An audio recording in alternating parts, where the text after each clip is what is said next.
Salut à tous, bienvenue pour un nouveau tutoriel Blender. Donc ça fait un moment que j'en ai pas fait, donc là je profite d'un moment de libre pour en faire un. Donc aujourd'hui ça va juste être une simple astuce que j'ai découverte il y a pas longtemps.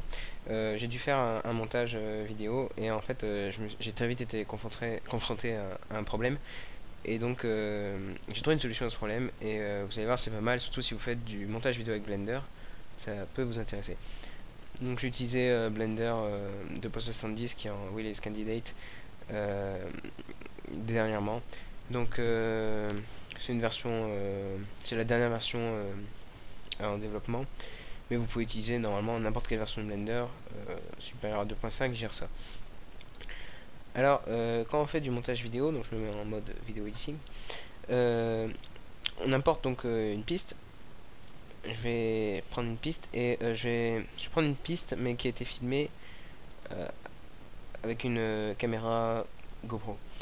Donc en fait le truc avec des pistes comme ça, c'est que comment dire, la vidéo, la vidéo est très très lourde parce que les caméras GoPro filment avec une, euh, une dimension d'image qui est assez grande.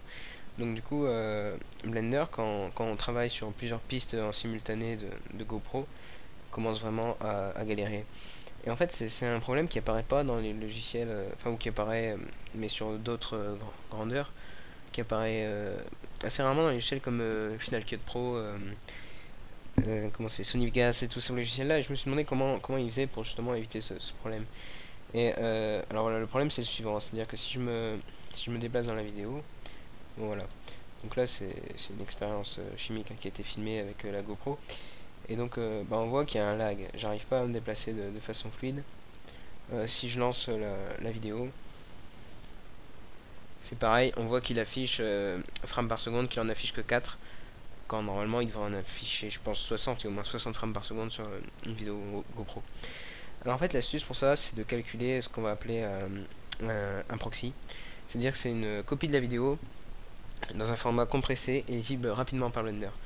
Donc pour ça, on va tout simplement aller dans proxy et cocher proxy time code. Et on peut choisir ici la qualité. Donc ça c'est la résolution de l'image, donc la réduction.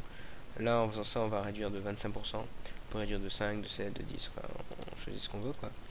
Et donc on peut choisir aussi de calculer plusieurs proxys pour switcher entre les proxys.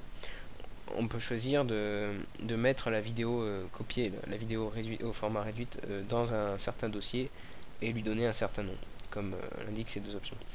Alors, on peut aussi choisir la qualité du JPEG, ce qui est très important. Enfin, enfin, plus on choisit une qualité basse, plus on aura peut-être de fluidité, mais on perdra aussi beaucoup en qualité. Donc là, je vais laisser à 20% et je vais demander, évidemment, de calculer ce proxy, parce qu'il faut lui demander de calculer. Pour ça, on va dans Strip et recalculer le proxy. Voilà. Donc là, bon, voilà, il s'est lancé dans le calcul du proxy. Donc ça peut prendre un petit peu de temps, et surtout là, ça va prendre même beaucoup de temps parce que la vidéo est assez conséquente.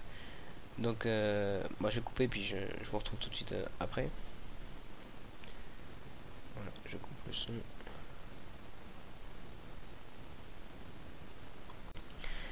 Voilà, donc là voilà, donc ça fait, bon, j'ai laissé 10 minutes, donc il en a eu pour 10 minutes, c'est quand même une vidéo qui dure près de 25 minutes, donc c'est normal que ce soit long.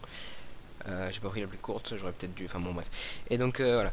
Maintenant si on essaye encore de lire la vidéo, bah on est toujours confronté au même problème.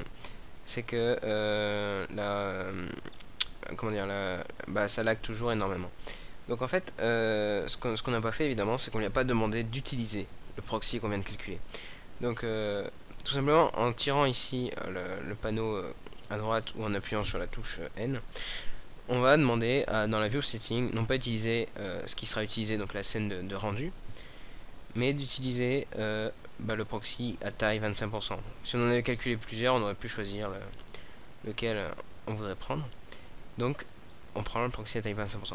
Et là, ce qui est bien, c'est que voilà, on peut lire de façon très fluide vraiment la vidéo.